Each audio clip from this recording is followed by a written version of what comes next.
Hello aspirants, welcome to M civil services.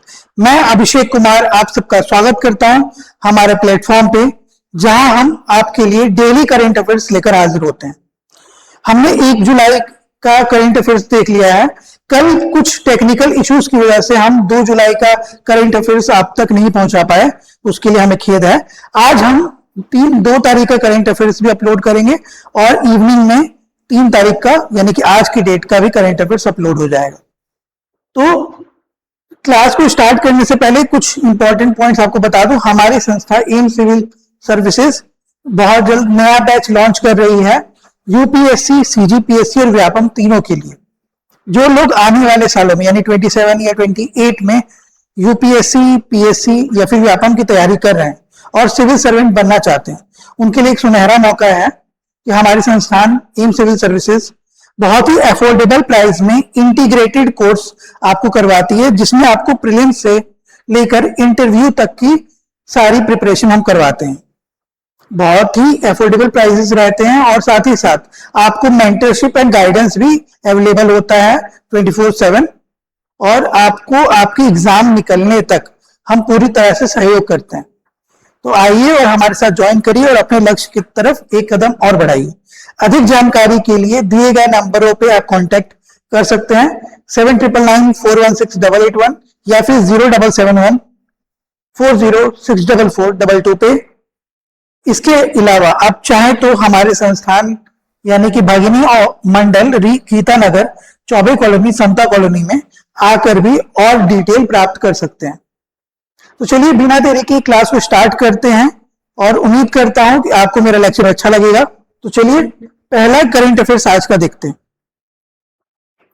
सबसे पहला current affairs जो आज हमको देखने को मिलेगा यानी कि 2 तारीख को, वो है पैलियो इंडिया पोर्टल लॉन्च किया गया है। तो लॉन्च किसने किया है? लॉन्च किया है union ministry of environment, forest and climate change यानी MOEFCC ने, ठीक है। और इसको डेवलप किसने किया है? तो बेसिकली क्या पोर्टल है मैं ये बात बताऊंगा, पहले ये जान लीजिए कि आपके लिए प्रीलिम्स एग्जाम में क्या इंपॉर्टेंट हो सकता है। तो किसने लॉन्च किया है? Launch by union ministry of environment, forest and climate change. और डेवलप किसने किया है? तो डेवलप किया जियोलॉजिकल सर्वे ऑफ इंडिया ने और साथ ही साथ national centre for sustainable coastal management ने, जो कि चेन्नई में है, ठीक है। अब ये कैसे करेगा काम? ठीक है, पैलियो इंडिया पोर्टल जो है बेसिकली एक ऐसा पोर्टल है जहां पे इंडिया में पाए जाने वाले जो फॉसिल हैं, खासकर किसके? फौना के, ठीक है, याद रखिएगा फौना के फॉसिल, ठीक है। आपने पढ़ा होगा फ्लोरा एंड फौना। तो फौना यानी जो भी जानवर होते हैं ना, उनके अवशेष को इकट्ठा किया जाएगा। कहां से? इंडिया का फॉसिल हेरिटेज है और ये टोटल 28 स्टेट और 8 यूनियन टेरिटोरीज से फॉसिल्स इकट्ठा करेगा, लगभग 5000 प्लस फॉसिल स्पेसिमेन, ठीक है। ये भी याद रखिएगा किसके लिए? फौना के लिए, ठीक है। फ्लोरा नहीं है, फ्लोरा यानी कि फूल, पौधे, पत्ते, इनके अवशेषों को नहीं इकट्ठा कर रहा है, फौना के, ठीक है। तो ये किसने बनाया है?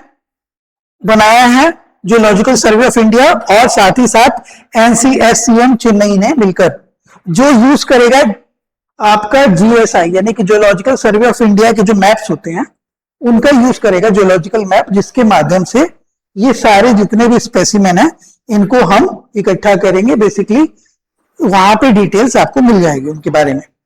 अब इसके अलावा आपको क्या जानकारी प्राप्त करनी होगी कि ये यानी कि जो NCSM है यानी national centre for sustainable coastal management, ये कहां है और इसकी शुरुआत कब हुई थी?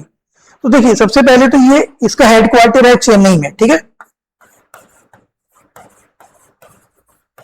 चेन्नई में हेडक्वार्टर है और साथ ही साथ इसकी शुरुआत यानी स्टैब्लिश हुआ था ये 2011 में, ठीक है। 2011 में स्टैब्लिश हुआ था और ये किसके अंडर में आता है? मिनिस्ट्री ऑफ MOEFCC के अंडर में, ठीक है। तो ये 3 इंपॉर्टेंट पॉइंट है जो आपको NCSCM के बारे में जानकारी लेना है। 2011 में स्टैब्लिश हुआ है, चेन्नई इसका हेडक्वार्टर है और ये मिनिस्ट्री ऑफ MOEFCC के अंडर में आता है, ठीक है, जो कि ऑटोनोमस काम करता है किसके लिए? Coastal and marine ecosystem management के लिए। ठीक है, कोस्ट और मरीन में जो इकोसिस्टम पाए जाते हैं उनके मैनेजमेंट के लिए काम करता है। तो ये था हमारा पैलियो इंडिया पोर्टल के बारे में जानकारी। चलिए अगला करंट अफेयर्स देखते हैं। अगला करंट अफेयर्स है सी लीप्स प्लेटफॉर्म। ठीक है, सी लीप प्लेटफॉर्म में सी लीप का फुल फॉर्म क्या है? तो सी लीप का फुल फॉर्म है self help entrepreneur livelihood and enterprise application for prosperity and sustainability. ठीक है, तो शी से क्या हो जाएगा? सेल्फ हेल्प एंटरप्रेन्योर, लीव से क्या होगा? Livelihood and enterprise application for prosperity and sustainability, यानी लॉन्ग टर्म प्रॉस्पेरिटी लाए, एम्पावरमेंट करे वुमेन्स को। ठीक है, किसको करेगा? महिलाओं को। और किसके लिए करेगा? एंटरप्रेन्योरशिप के लिए। मतलब बेसिकली वुमेन एंटरप्रेन्योरशिप को हेल्प करेगा किसके माध्यम से? SHG के माध्यम से। यानी कि हेल्प कौन कर रहा है? SHG, self help groups. Launch कहां हुआ था? तो लॉन्च हुआ था राष्ट्रीय ग्रामीण विकास सम्मेलन के दौरान। ठीक है, राष्ट्रीय ग्रामीण विकास सम्मेलन जब चल रहा था उसी समय सी लीप्स प्लेटफॉर्म का इनॉग्रेशन या अवलोकन किया गया। ठीक है, डेवलप किसने किया है? तो डिजिटल इंडिया कॉर्पोरेशन। और ये कहां पे वर्क करेगा? मतलब ये जो प्लेटफॉर्म है ये किसके साथ वर्क करेगा? तो ये करेगा लोक ओएस प्लेटफॉर्म। ठीक है, इसे देखिए, इसको दो हिस्सों में बांटिए। लोक ओएस मतलब लोक यानी पीपल, ओएस यानी ऑपरेटिंग सिस्टम। तो ठीक है, ये एक प्लेटफॉर्म है जहां पे ये हेल्प सी लीप्स आपको देखने को मिलेगा। ठीक है, तो पब्लिक ऑपरेटिंग सिस्टम यानी लोक ऑपरेटिंग सिस्टम, लोक ओएस के माध्यम से आप इसका यूटिलाइज कर सकते हैं। ये क्या करेगा? ये ट्रैक करेगा एंटरप्रेन्योरशिप को रियल टाइम डेटा के साथ। ठीक है, पूरी जर्नी को करेगा, यानी शुरुआत से लेके जब तक आप बढ़ रहे हैं और उस समय क्या स्थिति है वो सारी चीजें वो ट्रैक करेगा। कौन? सी लीप प्लेटफॉर्म करेगा।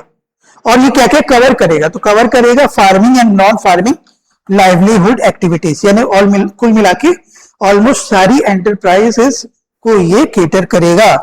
चलिए, ये तो हमने देख लिया कि सी लीप प्लेटफॉर्म जो है वो लोक ओएस के थ्रू करेगा, पर इसका पर्पस क्या है ये भी हम जान लेते हैं।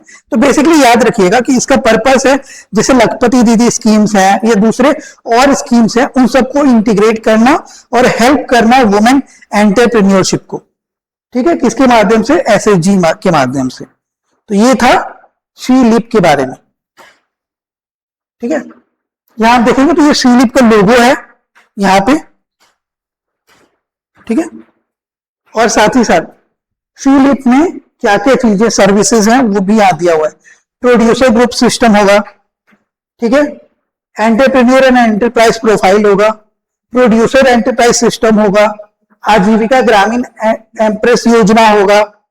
ठीक है, क्लस्टर मैनेजमेंट IFCs होंगे, इंक्यूबेटर सपोर्ट सिस्टम्स होंगे, कस्टम हायरिंग सेंटर्स होंगे और PMFME स्कीम्स के सिस्टम्स होंगे। तो कुल मिला के टोटल 8 कंपोनेंट हैं जो कि आपको सी लीप के अंदर देखने को मिलेगा।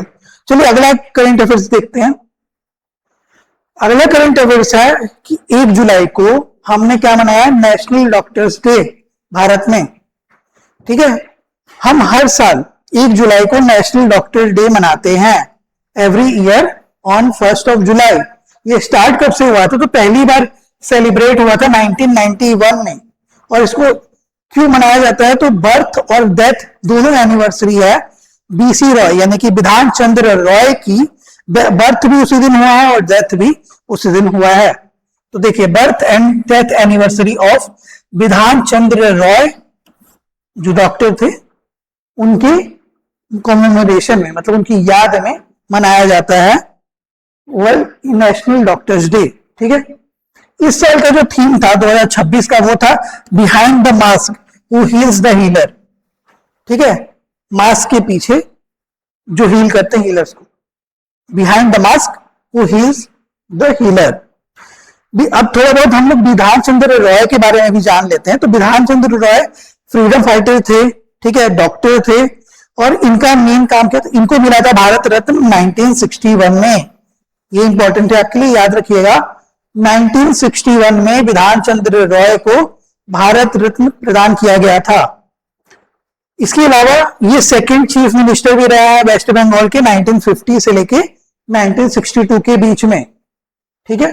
और इनका की रोल क्या रहा है, तो ये इंडियन मेडिकल एसोसिएशन की स्टैब्लिशमेंट में, यानी कि इंडियन मेडिकल एसोसिएशन को स्टार्ट करने में इनका महत्वपूर्ण योगदान रहा है, क्योंकि ये सेकंड जो क्या बोलते हैं चेयरमैन भी रह चुके हैं आईएमए के, ठीक है। सेकंड चेयरमैन आईएमए के भी रहे हैं कौन, विधान चंद्र रॉय। इसके अलावा एक बीसी रॉय नेशनल अवार्ड मिलता है डॉक्टर्स को हर साल एनुअली, जो कि 1962 से प्रदान किया जा रहा है, और प्रदान कौन करता है, प्रेसिडेंट ऑफ इंडिया, ठीक है। हर साल एनुअली प्रेसिडेंट ऑफ इंडिया अच्छे डॉक्टर्स को विधान चंद्र रॉय यानी बीसी रॉय नेशनल अवार्ड से सम्मानित करते हैं। तो ये था कुछ important fact national doctors day के बारे में, ठीक है। इस साल की थीम याद रखिएगा, पहली बार कब मनाया गया था, 1991 में, और 1 जुलाई को हर साल मनाया जाता है। थीम क्या है, behind the mask who heals the healers. और बीसी रॉय को 1961 में भारत रत्न प्रदान किया गया था। Second chief minister West Bengal के रहे हैं, सेकंड चेयरमैन आईएमए के रहे हैं, और साथ ही साथ 1962 से लेकर अब तक बीसी रॉय नेशनल अवार्ड प्रदान किया जाता है। तो ये था नेशनल डॉक्टर्स डे के बारे में और विधान चंद्र रॉय के बारे में कुछ इंपॉर्टेंट फैक्ट्स। चलिए अगला करंट अफेयर्स देखते हैं। ये है BC Roy, doctor national doctors day मनाया जाता है इनके याद में। अगला है 29th national conference on e governance, ठीक है। 29वां राष्ट्रीय सम्मेलन किस पे, ई गवर्नेंस पे, ठीक है, 2026 में। कब से कब तक हुआ, 1 और 2 जुलाई को मनाया गया नेशनल कॉन्फ्रेंस, ठीक है, ऑन ई गवर्नेंस। अब ये क्या है, ये फ्लैगशिप एनुअल कॉन्फ्रेंस है भारत का, ठीक है, हर साल होता है। और ये पहली बार हुआ था कब, 1997 में, फर्स्ट टाइम 1997 में हमने national conference on e governance बनाया था, ठीक है। जॉइंटली ऑर्गेनाइज किसके द्वारा किया था, तो किया जाता है department of administrative reforms and public grievance, और साथ ही साथ ministry of electronics and information यानी कि MeitY के द्वारा, ठीक है, इन दोनों के सहयोग से, और साथ ही साथ राजस्थान गवर्नमेंट ऑफ राजस्थान के द्वारा इस साल का ये ई गवर्नमेंट प्रोजेक्ट या ई गवर्नेंस नेशनल कॉन्फ्रेंस आयोजित हुआ। कहां हुआ था, तो जयपुर में हुआ था, ठीक है, याद रखिएगा, जयपुर में यानी राजस्थान में ये ऑर्गेनाइज किया गया था। तो इस साल क्या क्या देखने को मिला, हमने देखा adoption of Jaipur declaration on e governance. तो बेसिकली कहा गया है कि विकसित भारत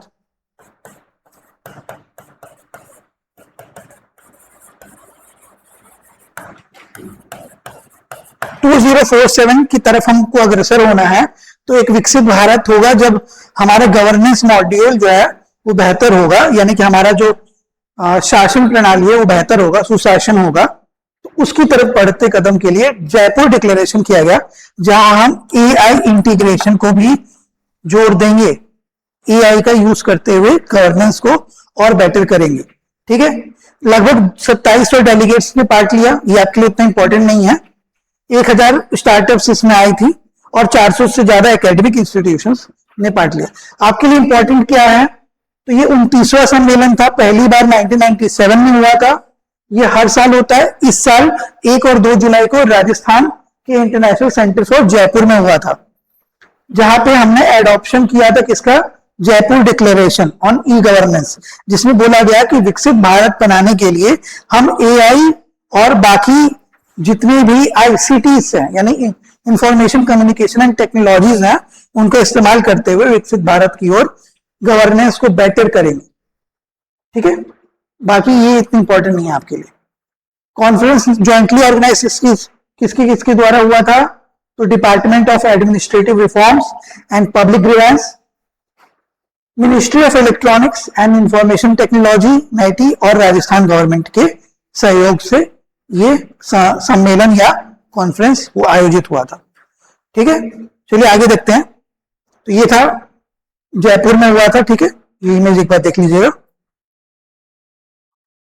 अगला जो हमारा करंट अफेयर्स है वो है IMO प्राइज, ठीक है, यानी इंडियन इंटरनेशनल मेट्रोलॉजिकल ऑर्गेनाइजेशन के द्वारा प्राइज दिया गया था। तो किसको दिया गया? डॉक्टर फ्लोरेंस रेबियर को। किसको मिला है? डॉक्टर फ्लोरेंस रेबियर, जो कि फ्रेंच मेट्रोलॉजिस्ट है, उनको मिला इस साल का IMO prize. IMO prize basically होता क्या है? तो ये है नोबेल प्राइज इन मेट्रोलॉजी, ठीक है। हमने कल देखा था व्हिटली प्राइज, मतलब 1 तारीख के करंट अफेयर्स में व्हिटली प्राइज जो कि ग्रीन ऑस्कर है। तो ये क्या है? ये मेट्रोलॉजी के डिपार्टमेंट में नोबेल है। इस्टेब्लिश कब हुआ था? 1956 में, मतलब फर्स्ट टाइम 1956 में ये अवार्ड प्रदान किए गए थे। ये कौन रही है? फ्लोरेंस रेबियर जो है फॉर्मर डायरेक्टर जनरल रही हैं European centre for medium range weather forecast यानी ECMWF के लिए। इसके अलावा करंटली वो नॉन एग्जीक्यूटिव डायरेक्टर है यूके मेट ऑफिस के लिए। ये इंपॉर्टेंट नहीं है आपके लिए। इस साल IMO प्राइज मिला डॉक्टर फ्लोरेंस रेबियर को, फ्रेंच मेट्रोलॉजिस्ट। ये याद रखिएगा क्योंकि कई बार कौन से देश से हैं या तो मैच द फॉलोइंग में आता है, या फिर कई बार आपको प्राइज जिनको मिला है और उनकी कंट्री ऐसे दे दिया जाता है और पूछा जाता है सही है या गलत, ठीक है। तो ये याद रखिएगा। इनकी कॉन्ट्रीब्यूशंस क्या क्या रही हैं? तो कॉन्ट्रीब्यूशन है कि न्यूमेरिकल वेदर प्रिडिक्शन इन्होंने किया है, सैटेलाइट ऑब्जर्वेशंस में हेल्प करती हैं, डेटा एसिमुलेशन में इन्होंने हेल्प किया है, और साथ ही साथ artificial intelligence based weather forecasting में भी हेल्प किया है। तो आपको याद रखना IMO प्राइज से मिला है फ्लोरेंस रेबियर को, जो कि फ्रेंच मेट्रोलॉजिस्ट हैं। चलिए अगला क्वेश्चन देखते हैं। अगला हमारा करंट अफेयर्स ये है फ्लोरेंस रेबियर, फ्रांस की। जो अगला करंट अफेयर्स है वो है reappointment of CBDT chairman. CBDT यानी कि सेंट्रल बोर्ड ऑफ, ठीक है, central board of revenue act के अंदर बना है क्या? CBDT। CBDT का फुल फॉर्म क्या है? Central board of direct taxes, ठीक है। Central board of direct taxes के चेयरमैन कौन बने हैं? रवि अग्रवाल। इनका रीअपॉइंटमेंट हुआ है, ठीक है, जो कि 1988 के IRS ऑफिसर रह चुके हैं। ये इंपॉर्टेंट आपके लिए नहीं है। CBDT के चेयरमैन फिलहाल कौन है? ये इंपॉर्टेंट है, वो है रवि अग्रवाल, जिनका टेन्योर 1 जुलाई 2026 से लेके 31 दिसंबर 2026 तक के लिए रखा गया है, या फिर इसे बढ़ाया भी जा सकता है जैसा गवर्नमेंट को उचित लगे। CBDT का फुल फॉर्म है central board of direct taxes, ठीक है।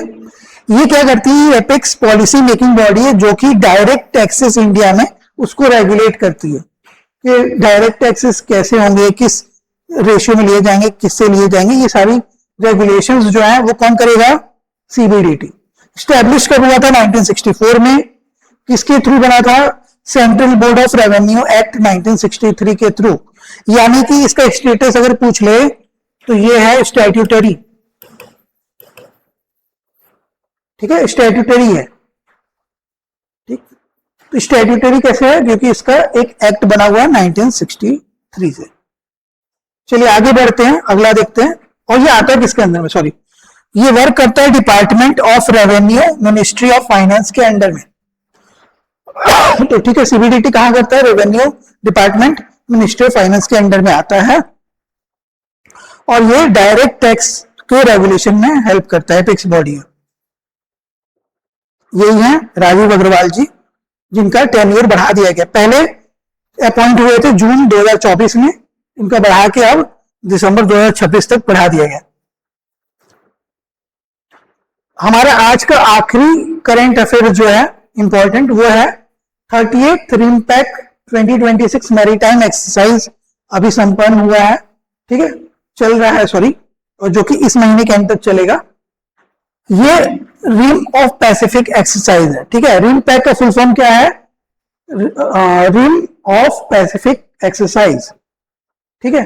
ये हर 2 साल में होता है, याद रखिएगा, बाइनियल है, ये हर साल नहीं होता है, हर 2 साल में एक बार होता है। इस साल 24 जून से लेके 31 जुलाई के बीच में ये होगा, और कहां होगा? हवाई USA में, ठीक है, हवाई द्वीप में USA में हो रहा है, जिसको ऑर्गेनाइज कौन कर रहा है? US नेवी पैसिफिक फ्लीट, ठीक है, याद रखिएगा कौन ऑर्गेनाइज कर रहा है? US navy Pacific fleet. Bharat भी इसमें पार्ट ले रहा है। इस साल का थीम क्या है? Partner, integrated and prepared. Total 30 participating countries हैं जो कि इसमें हिस्सा ले रही हैं, पैसिफिक ओशन के आसपास के इलाकों में काम कर रही हैं। लगभग 30,000 से ज्यादा मिलिट्री पर्सनल्स इसमें अपना योगदान दे रहे हैं।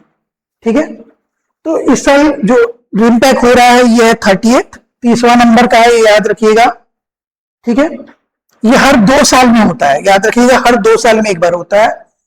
और ये इस साल हो रहा है जून 24 से लेके 31 जुलाई 2026 के बीच में हवाई, यूएसए में। और इस साल ऑर्गेनाइज कौन कर रहा है? यूएस नेवी पैसिफिक फ्लीट कर रहा है। इस साल का थीम है पार्टनर्स, इंटीग्रेटेड एंड प्रिपेयर्ड। और 30 पार्टिसिपेटिंग कंट्रीज इस साल इसमें पार्टिसिपेट कर रही हैं और 30,000 से ज्यादा मिलिट्री पर्सनल्स इसमें अपना योगदान दे रहे हैं। ठीक है, ये है उसका लोगो।